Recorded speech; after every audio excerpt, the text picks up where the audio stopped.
Shalom saudara, apa kabar?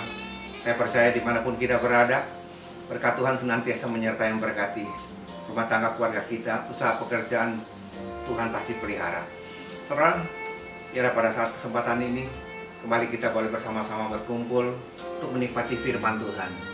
Sebelum kita memasuki firman Tuhan, mari kita tundukkan kepala kita berdoa.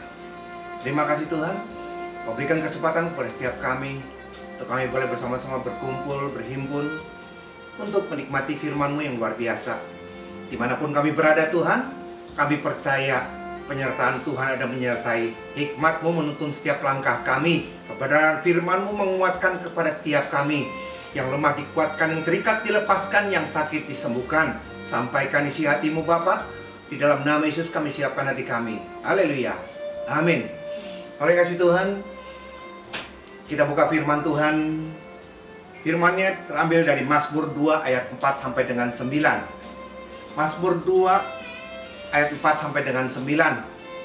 Saya tunggu sampai saudara untuk bisa mendapatkan Mazmur 2 ayat 4 sampai dengan 9. Mazmur 2 ayat 4 sampai dengan 9. Ayat 4. Saya bacakan buat saudara ayat 4. Dia yang bersemayam di surga tertawa. Tuhan mengolok-olok mereka, maka berkatalah ia kepada mereka dalam murka-Nya, dan mengejutkan mereka dalam kehangatan amarahnya. Akulah yang telah melantik rajaku di Sion, gunungku yang kudus. Aku mau menceritakan tentang ketetapan Tuhan. Ia berkata kepadaku, anakku engkau telah kuperanakan pada hari ini. Mintalah kepadaku, maka bangsa-bangsa akan kuberikan kepadamu menjadi milik pusakamu, dan ujung bumi menjadi kepunyaanmu. Engkau akan meremukkan mereka dengan gada besi, memecahkan mereka seperti tembikar tukang periuk. Perhatikan ayat yang keempat. Dia yang bersemayam di surga tertawa. Saudara, Tuhan yang bersemayam di surga tertawa. Saudara pernah tertawa? Kapan saudara tertawa? Kalau saudara ditanya seperti itu, kapan saudara tertawa? Mungkin ada sebagian berkata gini, kami tertawa Pak kalau kami diberkati, kalau kami sukses, dapat rezeki Pak, kami tertawa Pak. Loh,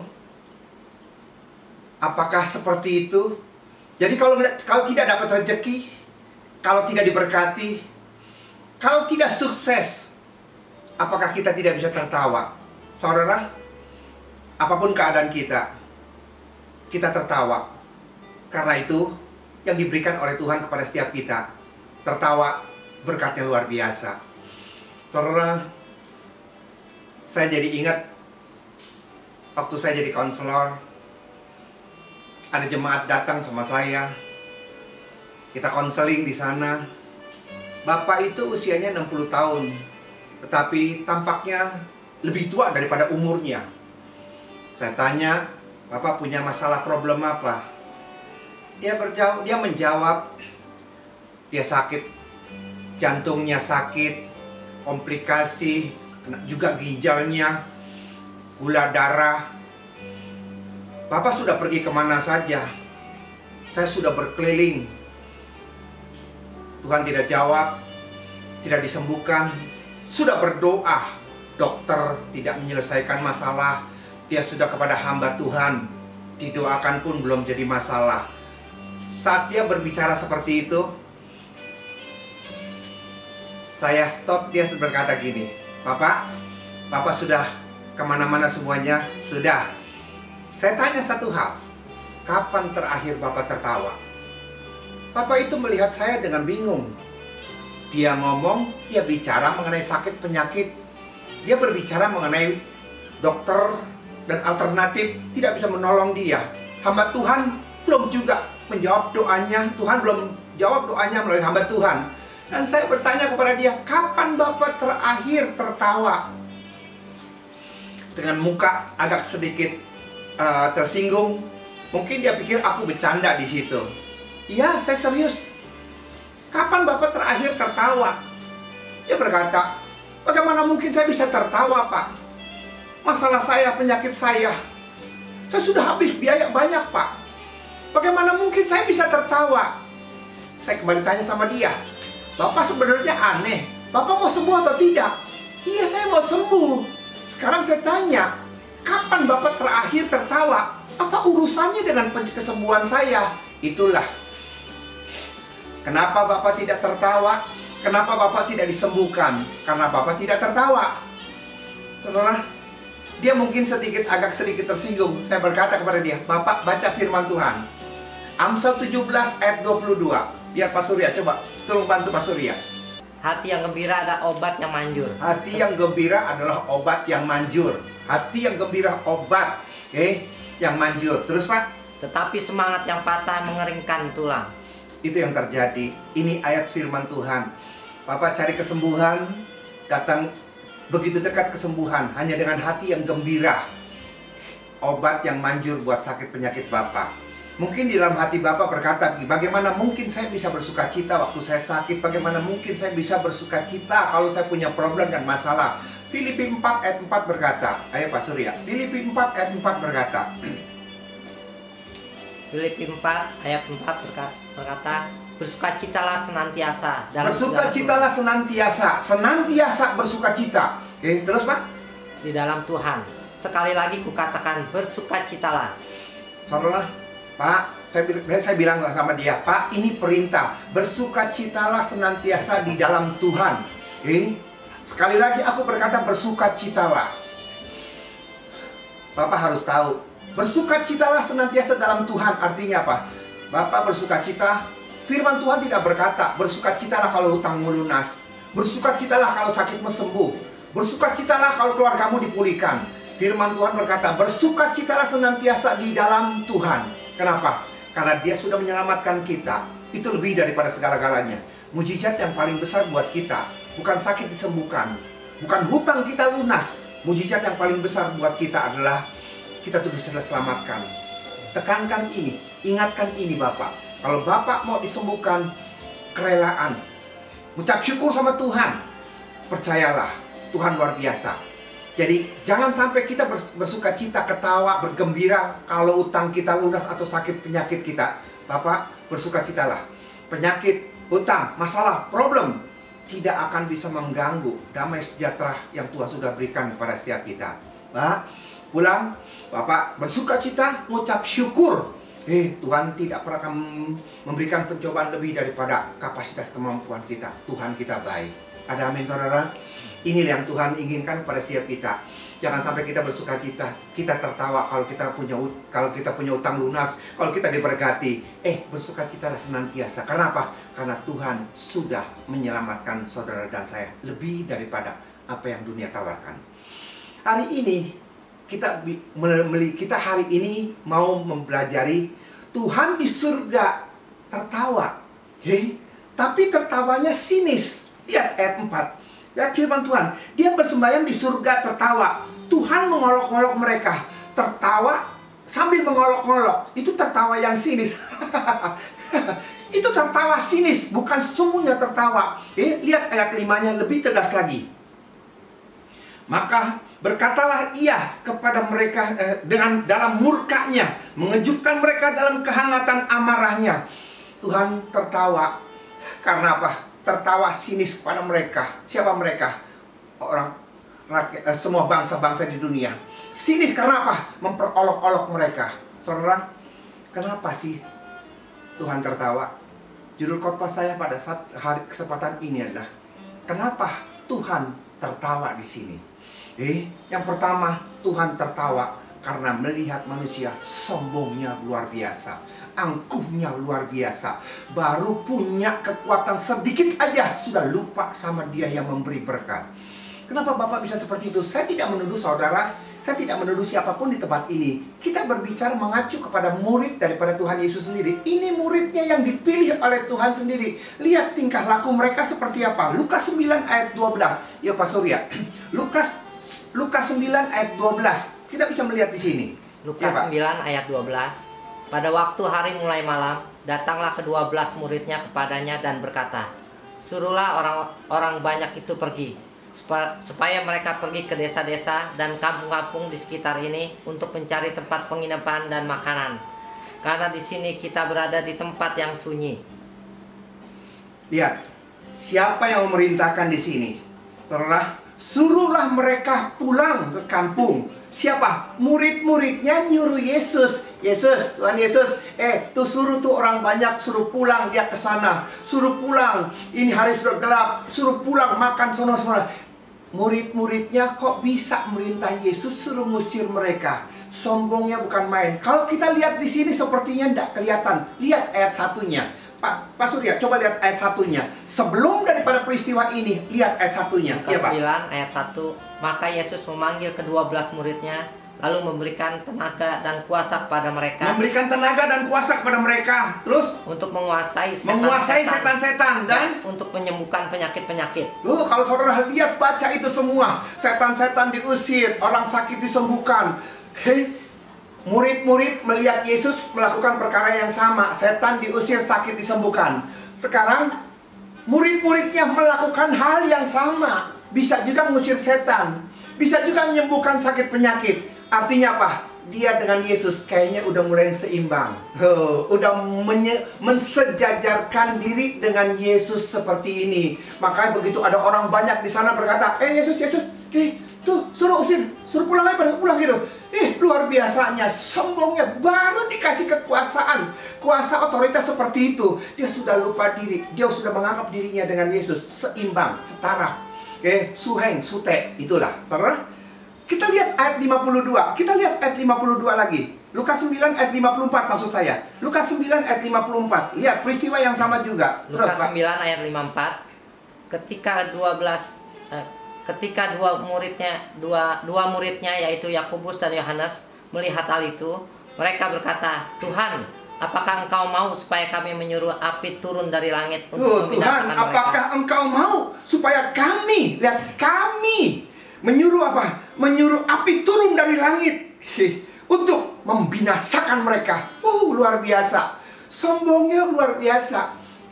Begitu Tuhan Yesus mau pergi ke Yerusalem, harus melewati Samaria. Orang-orang Samaria berkata, nggak boleh lewat sini, nggak boleh lewat sini. Artinya Tuhan Yesus harus ngider dulu. Mereka yang sudah diurapi punya kuasa, langsung dia berkata gini, Tuhan Yesus, maukah Engkau supaya kami berdoa, malaikat api turun bakar binasakan mereka? Sombongnya bukan main. Ini terjadi, baru diberikan kekuasaan seperti itu saja, dia udah sombongnya luar biasa. Saudara, siapapun kita di tempat ini, ingat, Tuhan kita luar biasa, amin. Jangan sombong. Kalau kau hebat, kalau kau mampu, jangan sombong. Baru ada virus corona saja. Engkau yang kuat, buktikan kekuatanmu. Virus corona kau tidak bisa menguasai. Kau kaya, kau bisa dengan uangmu ke Amerika, ke Singapura, ke Amerika, kemanapun untuk kesembuhan. Jangan nih. Di sana pun mengalami hal yang sama. Habis semuanya. Engkau yang berkata kau berhikmat, engkau yang berkata engkau kuat, engkau yang berkata engkau punya uang banyak, buktikan kita tidak bisa apa-apa. Disinilah kita harus sadar siapa kita di hadapan Allah. Kalau saja kita mengerti hal seperti ini, kita punya kerendahan hati untuk kita datang kepada Tuhan dan berkata, Tuhan, I'm nothing, Tuhan. Tanpa Engkau aku tidak bisa buat apa-apa. Jangan sombong. Karena apa? Karena itu Tuhan melihat manusia. Dia berkata, banyak lagunya, baru seperti itu aja lu udah sombongnya bukan main. Hati-hati saudara. Tuhan tertawa, sinis, karena melihat tingkah laku mereka. Yang kedua, kita lihat ayat Pak Surya. Yang kedua, kita lihat di dalam ayat keempat. Ayat ke-6, maksud saya. Ayat ke-6. Ayat ke-6. Mazmur 2, ayat 6. Mazmur 2 ayat 6. Akulah yang telah melantik rajaku di Sion, gunungku yang kudus. Ulangi lagi, Pak. Mazmur 2 ayat 6. Akulah yang telah melantik rajaku di Sion. Aku yang telah melantik rajaku. Dia yang melantik menjadikan raja. Terus di Sion, gunungku yang kudus. Saudara, inilah dia. Segala sesuatu yang ada di dalam dunia ini, dia yang melantik. Makanya dalam Roma 13 ayat 1, tidak ada satu pemerintahan pun yang tidak datang daripada Allah. Semua bisa jadi di sini, semua punya posisi seperti ini. Itu karena Tuhan yang memerintahkan, punya otoritas yang memilih itu. Ada amin, saudara? Perhatikan. Sekarang coba, saudara, maaf ya, kita sedang berasumsi, oke? Dia yang punya kuasa. Ingat, dia yang punya kuasa. Seringkali manusia sombong mau berkuasa. Virus corona, coba kita berpikir dalam pola pikir yang berbeda. Virus corona ini buatan manusia. Kita berpikir seperti itu. Ini virus corona buatan manusia. Bagaimana supaya orang bisa dikuasai? Bagaimana supaya dia bisa kaya? Bagaimana dia bisa menaklukkan orang lain? Ini yang terjadi. Saudara perhatikan. Bagaimana sih supaya orang datang minjem duit sama dia? Tahapannya adalah dia bikin masalah, virus corona. Kemudian dia viralkan di situ. Virus corona parah. Virus corona tidak ada obatnya. Yang mati berapa banyak? Yang mati berapa banyak? Penyebarannya berapa cepatnya? Sangat berbahaya. Akibat masalah seperti ini, timbul chaos di sini. Apa yang terjadi? Supermarket dijarah. Terus apa? Semua pembatasan terjadi. Semi lockdown di sana, walaupun tidak full lockdown. Yang terjadi adalah bagaimana tukang ojek, bagaimana tukang taksi, bagaimana tukang restoran, bagaimana tukang ini, bagaimana rakyat kecil. Orang boleh kaya, tapi tidak ada yang jualan. Apalagi yang miskin, dia tidak punya uang juga. Beli pun dia tidak punya uang. Kalau hal ini terjadi berlarut-larut, apa yang terjadi? Penjarahan di sana, pemerkosaan di sana, keributan terjadi di sana. Akibatnya ekonomi hancur. Terus pemerintahan berantakan, hancur juga. Saudara, inilah terjadi. Keadaan seperti inilah yang mereka inginkan. Begitu keadaan seperti ini terjadi, timbullah orang yang menciptakan tadi, datang sebagai pahlawan, menawarkan jalan keluar, memberikan pinjaman ke sana, sehingga mereka minjam, mereka utang. Semua negara-negara yang dilanda oleh virus corona, kalau berlarut-larut, ekonomi, pemerintahan hancur semuanya. Dan mereka datang sebagai pahlawan untuk menolong mereka, membantu mereka. Tanpa mereka sadari, mereka terikat, mereka berhutang, mereka dikuasai. Itu yang diinginkan oleh orang-orang ini. Tapi satu hal yang luar biasa, firman Tuhan berkata apa? Lihat ayat 6, Pak Surya.